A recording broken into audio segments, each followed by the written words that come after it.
Selamat petang, salam sejahtera. Isu hangat petang ini, kluster mahkamah ini binatang politik, kata pemimpin bersatu. Berita sepenuhnya, Ahli Majlis Pimpinan Tertinggi Bersatu Muhammad Faiz Naaman menyifatkan kluster mahkamah sebagai binatang politik yang mempergunakan ketuanan Melayu untuk kepentingan peribadi. Kluster mahkamah ialah sekelompok binatang politik biasanya berumur yang sudah terlalu lama menjadi warlord dalam arena politik negara. Mereka menjadikan wadah ketuanan Melayu sebagai tirai untuk melindungi ketamakan serta kepentingan peribadi dan kelompok kecil lingkungan mereka sahaja.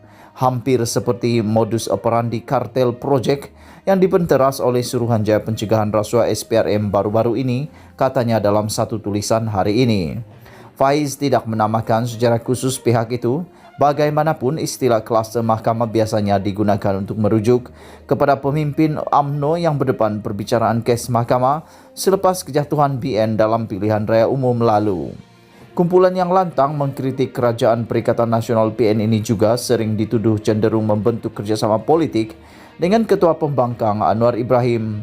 Sementara itu, Faiz berkata walaupun ada individu sudah dijatuhi hukuman bersalah kerana rasuah, kelompok kluster mahkamah masih tebal muka berbicara soal agama dan bangsa.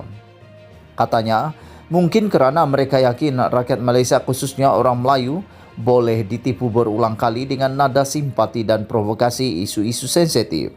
Mereka propagandakan kononnya Melayu tiada pilihan lain untuk selamat kecuali tiada pilihan lain untuk selamat kecuali berada di bawah cengkaman mereka kembali seperti sebelum PRU 14. Benar kerajaan PN pernah atau sedang didukung oleh kluster mahkamah ini bagi mengelak mudarat lebih besar jika negara terus dipengaruhi puak ultra-liberal di pihak PH.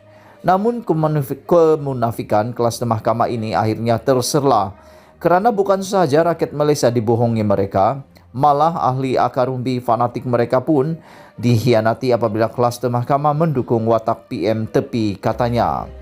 Terdahulu Faiz mengulas usaha kerajaan membendung penularan COVID-19 yang mana Malaysia katanya seperti negara-negara lain di dunia masih bergelut dengan wabak yang melahirkan pelbagai varian virus tersebut akibat mutasi yang pantas.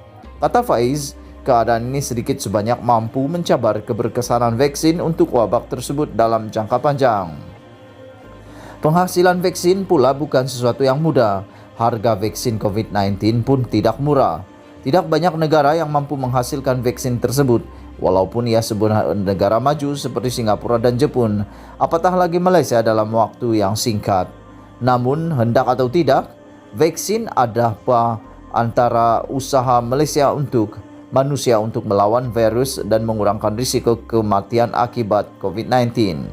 Kadang-kadang mereka yang kuat mengkritik COVID-19 dan vaksin tiada asas pengajian subjek biologi pun. Tapi bila berbicara seolah-olah dia serba tahu hingga mengaitkan dengan pelbagai teori konspirasi.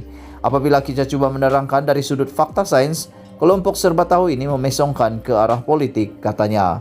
Berita dipetik dari Malaysia Kini. Sekian isu hangat malam ini. Jangan lupa tekan butang subscribe dan kita jumpa lagi. Bye-bye.